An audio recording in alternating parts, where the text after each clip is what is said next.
Good evening. You're watching Middle East Roundtable. This is a special production this evening by Think Tech Global. And our special guest, whom you'll meet in a few minutes, is retired Ambassador Al La Porta from our own State Department. And this evening we're going to be talking about the potential for ISIS blowback into Indonesia, Southeast Asia, and our own Asia-Pacific region. As a nexus or a linkage between the Asia-Pacific region and what's been going on in the Middle East. And to help us with this discussion, I'd like to introduce to you, those of you who don't know, a true Renaissance man, Ambassador Al La Porta. And Al, nice to have you on the show with us. It's nice to be back in Hawaii, and thank you for inviting me again. Ladies and gentlemen, Ambassador La Porta has had can I say almost is it okay, 4-decade history with the Foreign Service, almost? Well, I have my U.S. government 50-year pin on my lapel, so right. that's a badge of honor, I guess. And so he has served in many different places in the world, was our ambassador to Mongolia, 2 tours of duty in Indonesia, an expert on Southeast Asia. He's been the political officer to our forces in NATO, a consultant to the Pacific Command here at Pearl Harbor, and also to the Africa Command, and coming up and doing something with the Special Operations folks. So we have the benefit of someone with some real global experience and knowledge to talk to us about this whole development in the Middle East involving ISIS and the potential linkage of this radical Islam being spread into our own region of the world. And I guess to begin, Al, you know, just to kind of orient our audience a little bit, following the World Trade Center bombings and 9/11 in New York City, in the early 2000s, we saw a series of radical terrorist attacks in Indonesia. And so they started out in Bali, I guess, and we had the bombings in Bali in the early 2000s. And I think we've got some photos, ladies and gentlemen. We can show you some of the damage that took place. Do you recall the number of people that were injured or killed in the Bali bombings? There were about 50 some odd people that were injured, and about almost 30 who were killed, Australians, but mostly Indonesians. Let's talk to our producers for a second. Let's bring up our photographs 1, 2, and 3, so 4 and 5, so that we can show the audience the devastation that took place. And this was by an affiliate, Al-Qaeda affiliate, Jemaah Islamiyah. Exactly. And from the Bali bombings, then the terrorists, I think, sequentially moved right into the urban center in Jakarta with 2 major bombings there in Jakarta. I'd characterize it as the Bali bombings and then later the Marriott Hotel bombings and other incidents in Jakarta. There was also a bombing of the Australian embassy that were really the first public eruptions and a series of them that kind of brought radical Islam into sharp focus in Southeast Asia. Let's take a look, if we can, at visual numbers 4 and 5, if we could. Do we have those? So this is the Ritz-Carlton and Marriott hotels with bombings in both places in central Jakarta? There was the bombing at the Ritz-Carlton, didn't do very much damage, just some surface damage in the lobby, but did considerable damage in the public areas of the Marriott Hotel. And a very good friend of mine, and also yours, David, Jim Castle, was having business meetings in the hotel both of the times that the Marriott Hotel was bombed. And this, in fact, this is the JW Marriott, the front of the hotel after the bombing took place. Incredible damage. So let's do this, Al. Let's go to kind of the bottom line of this show. We've got people who have watching this program who have been focused on the developments in Iraq and Syria with ISIS and Iran, and developments in Yemen, and then last year we had the Hamas battles with the Israelis over their tunnels. jumping to the bottom line, our region of the world, have we got a potential for foreign fighters who have left our region of the world, gone to the Middle East to blow back into our region? Do we have a potential problem? In my view, there's no question about it. I think radical Islam, especially of the violent terrorist type, is a truly global phenomenon. And I think that we have seen a steady buildup of that through the first decade of this century, as well as in the 90s. But in the 1990s, you'll remember we had the World Trade bombing, the first one in 1993 in New York, and the kind of instigator of that, the blind Sheikh Omar, is now in prison in Colorado for that crime. And we've had other incidents in the United States or around the United States for various reasons, but all of which demonstrates kind of the global concern about radical terrorism that is religiously motivated. It has its own ideology. It has a very strong ethic, and as we've seen in the establishment, if you will, of the Islamic State, the IS or ISIS or ISIL phenomenon, no matter what acronyms you want to apply, kind of a very strong development of sentiment in favor of the radical Islamists capturing and holding territory, and now we see them establishing governments and trying to operate as a legitimate government would. All right, now we'll develop and drill down into this topic over the course of this show. But for our audience coming in, maybe hearing about this for the first time, what you're saying is that we've got a potential problem for a number of our Southeast Asian countries of returning foreign fighters.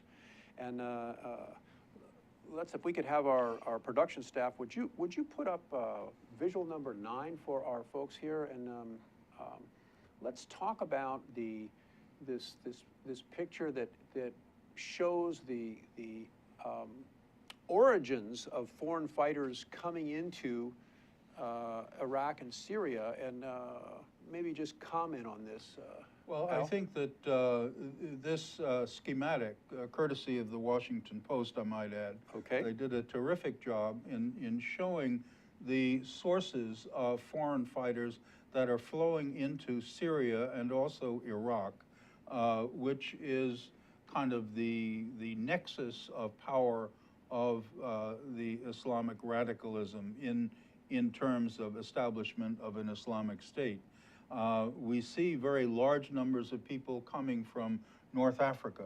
Let's go back and look at this again, Madam Producer, if we could look at this. Look at the numbers there, Morocco and Tunisia, that's what you're talking about. Certainly over 3,000 foreign fighters have flowed in from Tunisia. Tunisia Why is that? Well, Tunisia was kind of the incipient of the Arab Spring. It stemmed from very high unemployment, a worsening economic situation, a fall of the former dictatorship, which had just kind of worn out, and not unlike the fall of Suharto in 1998 in Indonesia. But there was certainly a wellspring of support and all of that energy has moved outward into the Islamic State struggle in the Middle East. But we also see significant numbers of foreign fighters coming from all around Europe. These are largely people from, young people from Muslim communities in these countries that have migrated to Western Europe over the long span of years. And I think that it is probably safe to generalize that by and large, all of these foreign fighters coming certainly from Western Europe are pretty well educated. They're ideologically or religiously motivated, and they have kind of grown up in their communities somewhat isolated from the mainstreams of the societies that they're in. All right, let's go back to the same picture one more time, Madam Producer, and hold it at as far out so we can see the right-hand side of the picture, Yeah. with these look like very modest numbers. I think it's cut off there, unfortunately. You can't see too much coming in from Indonesia, from East Asia, East yes, Asia and Australia, very Australia, modest Indonesia. numbers. Probably in the aggregate, you have about 2,000 to 3,000 foreign fighters who have come from East Asia. Now, just because the numbers are small, does that mean that the potential for terrorism is light? Not at all. In fact, I think we've seen that in the case of earlier generations, when young Indonesians or Malaysians and others from Southeast Asia in particular went to fight with the Taliban in Afghanistan and were trained extensively in Pakistan in the 80s and 90s, these people have come back to the region and have become kind of the base of the militant dissident groups in the countries that they came from. Okay. I'm with you so far, and I think that what we would be helpful to do next is I just might make an observation, pardon me for interrupting you, David, but in the aggregate, it is probable that there are about 40,000 foreign fighters all over, from all over the world. This is a global number. Global number in Syria and Iraq. Okay. Fighting not only with the Islamic State, the IS, but also with other dissident groups who are fighting the Bashar regime in Syria and so forth.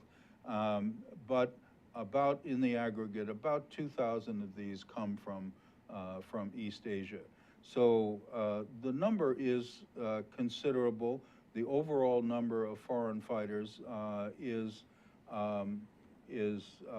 certainly very large in relation to the total forces that the Islamic State commands. What, Al, is the, I know that I'm going to ask you a question that may take 2 days to answer, but so let's do this as briefly as we can for our audience. But what is the ideology that is separate from the economic well-being, the attraction, but what is the religious ideology that is this pull for these foreign fighters to leave their homes and go to Iraq and Syria and be a part of this whole movement? And maybe in doing that, you can help us with the terms, the different types of Islam that we find in the Middle East as opposed to in our region of the world. Well, I think that, first of all, it's worth remembering that radicalism and certainly the practice of extreme conservative brand of Islam has its roots well in the past, certainly back into the 13th century when some Muslim thinkers kind of articulated what it was like to establish God's or Allah's kingdom on earth. Okay, in hold other that words, thought. The establishment of the perfect society. Hold that thought, because we're going to come back into this ideology portion when we come back after the break. So stay with us on the other side. We have got one exciting program for you. Hi, Jay. Hi, Keith. My name's Keith Bettinger. I knew that. And I'm the host of Think Tech Asia. I knew that too. Here on Think Tech. Fabulous. You got a great show going, Keith. Thank you very much. And for our viewers out there that are interested in Think Tech Asia, it airs every Tuesday from 4 to 4:45, and it can be accessed online at thinktech.com. Yeah, so what kind of guests you like? Well, we have a number of guests from academia, from practitioners of international affairs. Sometimes we have military officials. Sometimes we have public officials on the show. And our goal, we try to talk about current issues in South Asia, Southeast Asia, East Asia, and Central Asia, all throughout the Asian realm, in more depth than you would find in traditional mainstream That's the media. difference, isn't it? Exactly. That you're reaching out beyond what ordinary news media would do. Right. And that's why we like you so much. We're trying to provide a thinking person's perspective, an intelligent perspective on what's going on, and we're both sides of the story, or even when there's more than two sides, we try to cover every angle. And I think that that's one of the big benefits that we provide here at Think Tech, is it's a really innovative source of educational programming for the people of Hawaii. You're great, Keith. You are a great host. You got a great show going on. I watch it every week. Thanks very much. Why don't you guys watch it every week too, okay? 4:45 to 4 to 4:45 every Tuesday. We're back, and we are in a fascinating conversation with retired Ambassador Al La Porta here in Honolulu from Washington, D.C.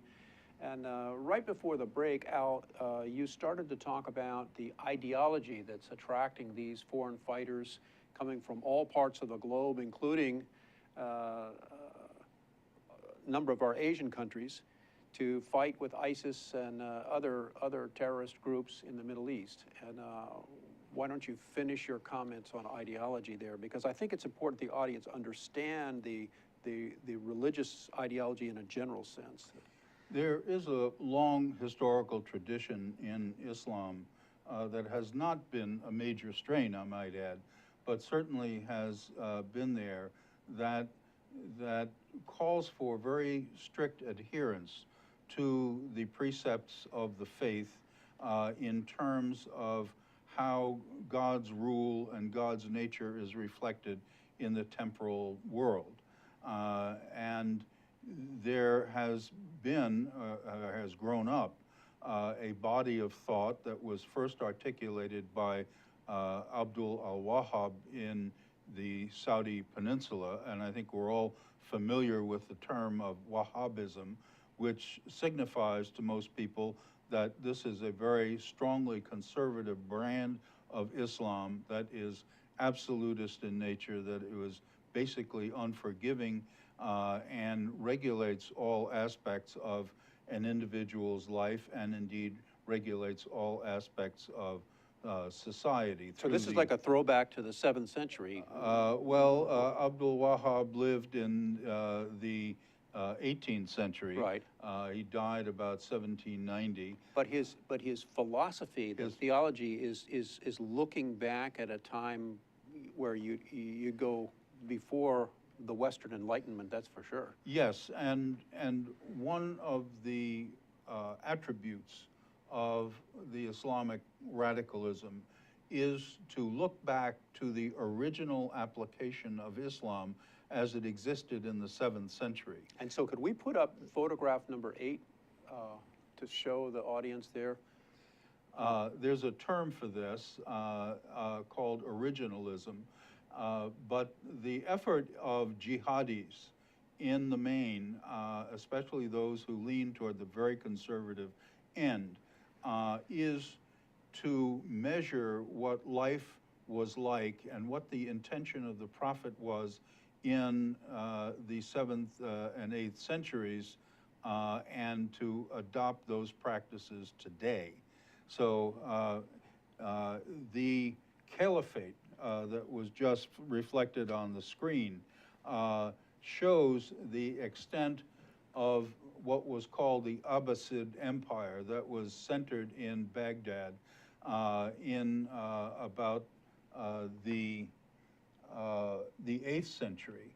And as you can see, the Islamic lands extended from Spain in the west, Cordoba, all the way through Iran. In fact, it went off the map in somewhere in Afghanistan. And today, the establishment or the intention of the Islamic State is to establish or reestablish the caliphate in all of these lands, and some in Asia would extend that to the Indian subcontinent and to Southeast Asia. Wow, so it's like a dream or a desire to revisit the good old days. Revisit the good old days and establish the caliphate from the Philippines, basically, all the way through to Spain. Wow. So and in that lies a great attraction for young people. It's kind of the magic or the myth of the caliphate. The caliphate, in fact, was a very loosely governed place. It was a place with enormous diversity, but there was certainly a high degree of achievement in the arts and literature and even in science under the Abbasid rule. And Baghdad and Cairo and other places became real centers of learning that later were translated into the European context and became the basis for the Renaissance. Fascinating, boy, just fascinating. Give me the quick definition of the distinction of the terms desert-dried Islam versus tropical Islam. I think that's a very apt way, and I didn't coin those terms. They were done by, they were the terminology applied by a Dutch writer on Islam many years ago. But he talked in terms of Wahhabism from Saudi Arabia as having been desert-dried Islam, but also to reflect the rigor and the conservatism and the lack of conciliation in and forgiveness in the practice of the religion as the Wahhabis did. And so that's the attraction, is becoming, going back to pure roots, if you were, to some extent, right? And in its earliest inception, right. As is commonly known, I think that the earliest spread of Islam during the time of the prophets and the 4 centuries after that was dependent on conquest by the sword, so that most of the lands that are now characterized as part of the caliphate were conquered territories. In contrast, Okay. in Asia, We're going to tropical Islam now. Tropical Islam was derived from missionary activity by traders coming from what is now modern-day Yemen in the south of Saudi Arabia, and from Iran and from Pakistan, Muslim traders who flowed into Southeast Asia and established trading colonies. And out of those trading colonies, they established schools of Islam, mosques, converted local people.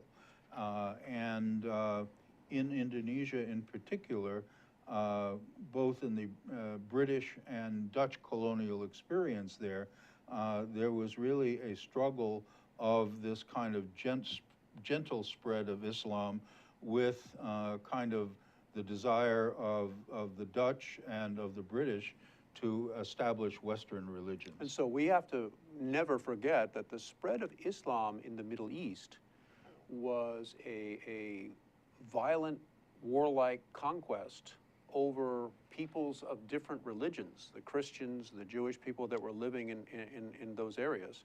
And so what you're saying is that the brand of Islam that we have in our region of the world was developed really by the missionary or attractiveness of certain aspects of that religion. In other words, it was a magnetic appeal as opposed to an imposed appeal. Exactly, and because of that, the practice of Islam in Asia became heavily infused with local customs, spirit worship, other kinds of traditions. So it is sometimes very difficult for Muslims coming from, let's say, Saudi Arabia, coming to Indonesia to recognize Indonesia as being truly a Muslim country. Okay, well, let's talk next about the attractiveness of these young people in going from our region of the world, or any region of the world, to become a foreign fighter. And you mentioned the unemployment situation in Tunisia, just as an example, and I think the number is something like 40% people have no jobs.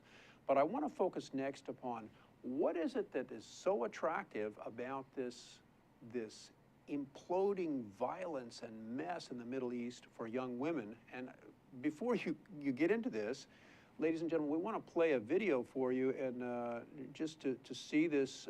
This is an ISIS video number 2 there, if you would, to our production team.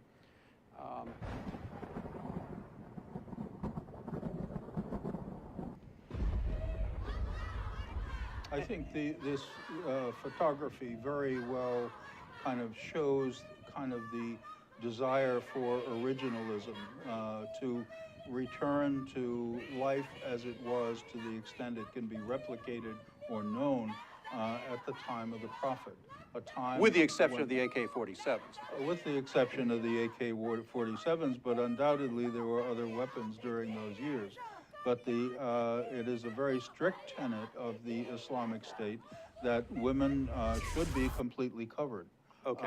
And that means basically covering only the eyes, and in some cases, we do see women in full purdah who also either wear dark glasses or have a thin veil over their eyes. Well, what is the attraction for these young female fighters to leave homes and families in different parts of the world in Asia to do what we've just seen? Well, I think first of all, it involves religious fervor. People who study, and most of the converts to radical Islam are developed in study groups, in mosques or outside of mosques, in homes or in illegal movements, depending on the country they're in. And the idea is to develop and sharpen their individual understanding of the tenets of Islam. And as I said, this kind of practice of original Islam. And to interpret that, for each individual to interpret that in a way that it becomes meaningful so that they behave in accordance with Islamic rules and practices. So this means that a young woman who understands this philosophy, this theology, what she is doing by going to the Middle East, by wearing the veil, by carrying the AK-47 and becoming a fighter, she believes that she is stepping onto a more purified path of life. Exactly. Is that right? Yeah, exactly. And there was a well-known jihadi writer, Abdullah Azam, who died not too long ago, I think it was in 1989, who wrote extensively on the journey of each individual towards self-purification through jihadi acts. And not only to defend the faith by having to use violence, but also advancing the faith through the use of violence. Okay, we're going to have to stop here for a moment, take a commercial break, and we'll be back on the other side with Ambassador Al La Porta with more. Stay with us. Hi, I'm your host on Think Tech Asia, Bill Sharp. I look forward to you joining us each Monday between 4 and 5 o'clock when we film right here in our studio in downtown Honolulu. The show, Think Tech Asia, focuses on contemporary events in Asia. And by Asia, we mean anything from Hawaii, south to Australia and New Zealand, west to Pakistan, and as far north as the Russian Far East. Clearly, this is one of the most economically dynamic centers of the world, and we bring you up to date on what's going on in a whole host of countries in this very vital region. We look forward to seeing you. Aloha. Inspired by an ancient culture, classical Chinese dance, vigorous physicality, timeless stories, 5,000 years of Chinese music and dance, Shen Yun presents authentic Chinese culture. Coming to Blaisdell Concert Hall, May 8th and 9th. Tickets at shenyun.com or call 808-792-3919. We're back. We're talking with Ambassador Al La Porta, retired from with a illustrious career with the State Department and a Renaissance man who has an advisor to the Pacific Command, to the Africa Command, the special ops, NATO, I don't know what else, I probably left something out there. But, and so we've been talking about the rise of foreign fighters in the Middle East, their attraction for young people around the world, but also in Asia. And right before the break, Al, you were talking about the female fighters and young people stepping on to the path of purity and righteousness by going back to this originalism concept. Certainly religious fervor is a major, if not the dominant element.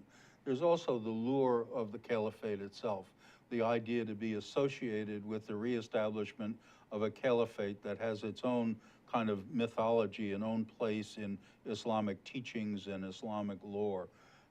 Everyone is told about the wonderful life under the caliphate, and now is a chance to reestablish a pure Islamic state based on the tenets, the creed of the Islamic State group.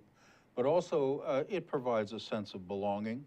I think a lot of young Muslims especially, and also Muslim converts to Islam, are looking for a greater sense of attachment to something, and the Islamic State and other radical movements are providing a way to be associated with a larger and what is seen as a meritorious movement.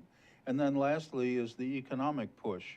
I think in many of these countries, while these are not the poor and the indigent of most societies that are gravitating toward these Islamic militant movements, these are basically educated, in some cases well educated through university level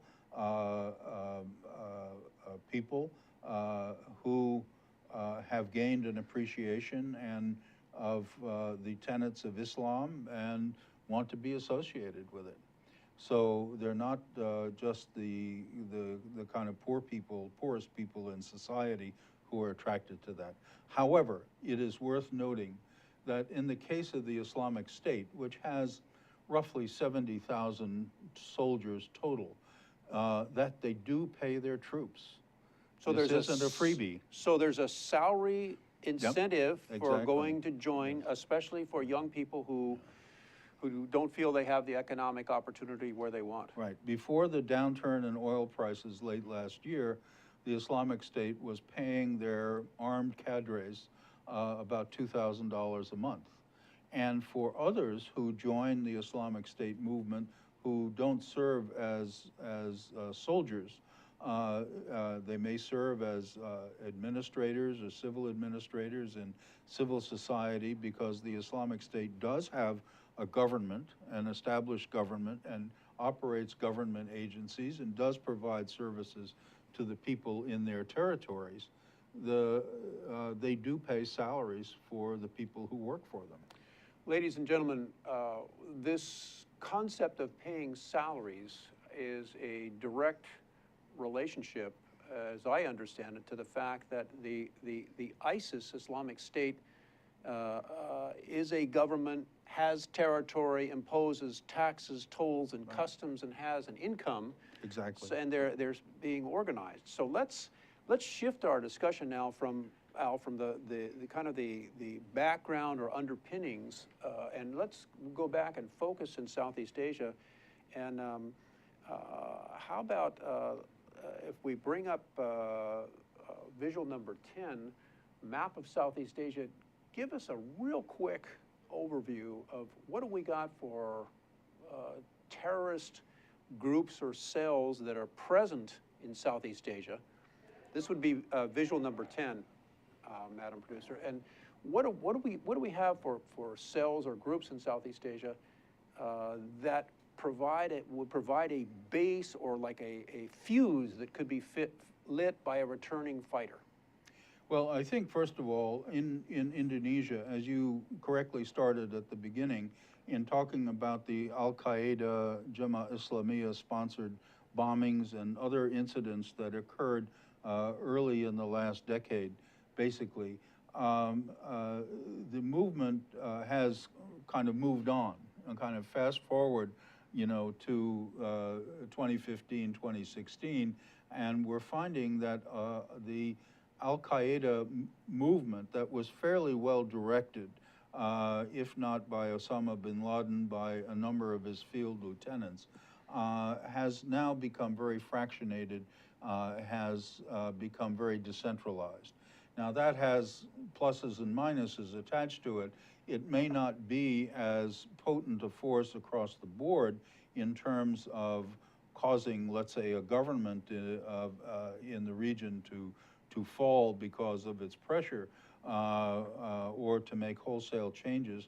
But what it does is that we have seen a lot of very small bombing incidents, a lot of incidents directed at the local police.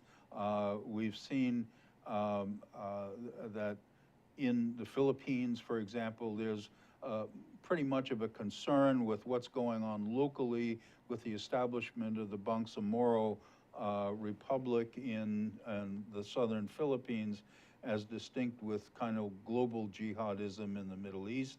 Let me show you a picture here of the Philippines and see if you recognize this one, number 6. If we can have the production team put up visual number 6. Right. These are the caskets of the Philippine policemen who were killed in a raid on one of the Muslim dissident groups. The raid did not go off well. There were 55 people killed, but in the process, one of the major leaders of the number 7 transnational jihadis, a fellow named Marwan, that's him on camera, Marwan was also killed. And I think that Marwan's role, as it was with other major jihadis like Hambali and others in kind of the last generation, was to serve as a catalyst and a linkage for the terrorist groups. In and of themselves, they didn't command a lot of troops, they didn't have a lot of resources, did not have a lot of money, but they certainly had the potential to make trouble. And they did. And they did, and they have made trouble. In Indonesia, I think you have some hotspots around throughout the archipelago, some of which are linked to long-standing anti-colonialist movements going back to even the 1800s. And rebellion in Aceh. And rebellion in Aceh, and also the establishment of a Muslim dissident organization called the Darul Islam in the 1920s, the main purpose of which was to fight the Dutch colonial rulers. And out of those movements has kind of grown a radical Islam movement that is highly decentralized and very, very localized. It's said that maybe 200 to 300 fighters have gone to the Middle East from Indonesia. Malaysia is a little bit different.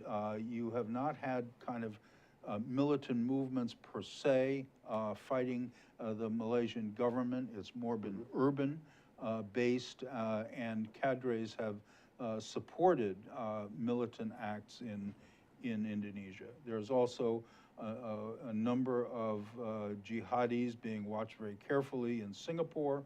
And then in southern Thailand, you have the long-standing dissidents in the 5 southern provinces of Thailand, which kind of has its own dynamic and kind of relationship with what's going on in Bangkok. Let's jump out of Southeast Asia for a moment.